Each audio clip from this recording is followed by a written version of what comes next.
Bom dia, nós somos o grupo 7 e ficamos com o artigo 7, que fala sobre um guia conciso para patologias dentro da endodontia. Eu fiquei com a parte de periodontite apical. E o que é uma periodontite apical? É quando acontece um processo patológico no dente, ou seja, essa patologia ela é a mais frequente dentro da odontologia. Tá, mas como essa infecção ela chega até a polpa? Como eu disse, ela vai infiltrar a polpa e ela vai ficar ali no canal da polpa. Vai chegar uma hora que ela vai infiltrar tanto que ela vai precisar sair por algum lugar. E ela não vai sair por cima, então ela vai ter que sair por baixo, ou seja, pelo forame apical. Então, acontece essa extravasão dos micro-organismos do canal, né, do canal pulpar, pelo forame apical, causando, assim, a inflamação dos tecidos ali do periodonto circundante e também pode acontecer da destruição daquele osso alveolar, né? Então, a gente vai ter um osso alveolar prejudicado e a inflamação ali em volta. Olá, meu nome é Késia, vou falar sobre carcinoma espinocelular. Esse câncer, na maioria, são carcinomas de células escamosas que se originam na mucosa oral. As lesões iniciais são assintomáticas. Os fatores de risco são tabagismo e excesso de álcool. Os locais mais propícios são o palato, assoalho da boca, língua ventral ou lateral. Aparece como placas vermelhas ou brancas. As suspeitas para o câncer são ulcerações, erosões, textura granulosa ou verrugosa, endurecimento, nodularidade, mobilidade do tecido e mobilidade dentária.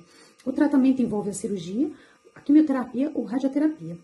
Se o carcinoma estiver alojado na maxila, na radiografia vai apresentar uma radiolucice mal definida. Na metade desses casos de infiltração ocorre uma reabsorção radicular, levando a raiz do tipo espiga ou lâmina de faca. Oi, gente, eu vou falar sobre as patologias periapicais não odontogênicas. A primeira que eu vou falar é a displasia cemento-óssea periapical, que é uma lesão benigna que ocorre quando o osso ao redor das raízes dos dentes é substituído por um tecido fibroso e um osso metaplásico. Ela é mais comum em pacientes negros com mais de 40 anos, geralmente é assintomática e não requer biópsia. O segundo que eu vou falar é os cistos do canal nasopalatino, que surgem de remanescentes epiteliais no ducto nasopalatino, sendo mais frequentes na região do palato anterior. Geralmente são indolores, de crescimento lento e pode afetar os dentes vizinhos que apresentam testes de vitalidade pulpar negativo. O terceiro que eu vou falar são os cistos ósseos traumáticos, que eles não têm causa definida, mas são considerados pseudocistos, pois não possuem revestimento epitelial.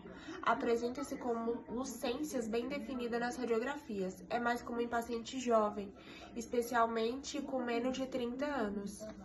Bom, pessoal, ao documentar um achado irregular no prontuário do seu paciente, ou até mesmo para encaminhá-lo, é essencial nós incluirmos os descritores adequados.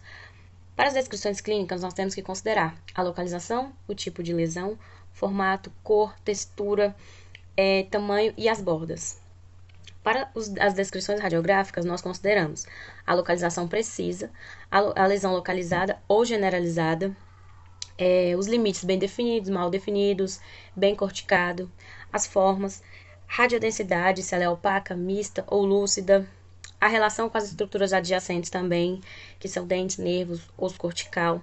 Essas diretrizes, elas nos ajudam a garantir uma documentação precisa e detalhada, facilitando o diagnóstico e o tratamento. Boa noite, eu me chamo Gabriela Vilela, vou apresentar agora sobre as recomendações para a biópsia. A AE recomenda que a biópsia seja realizada, se for possível, remover tecido suficiente durante a cirurgia periapical, caso a patologia seja persistente ou inconsistente com a doença endodôntica, ou se for indicada pelo histórico médico do paciente. Em relação à primeira indicação, se houver tecido suficiente ou material estranho que possa ser retirado ou coletado, ele deve ser submetido a uma biópsia.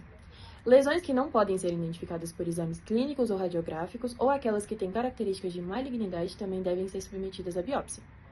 Além disso, alterações inflamatórias que não se resolvem como resultado do tratamento endodôntico devem ser submetidas a exames histológicos.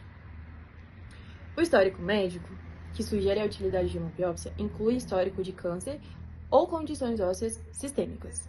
A remoção de tecido para classificação histológica aumenta muito a probabilidade de que patologias destrutivas, até mesmo mortais, sejam identificadas ou tratadas adequadamente.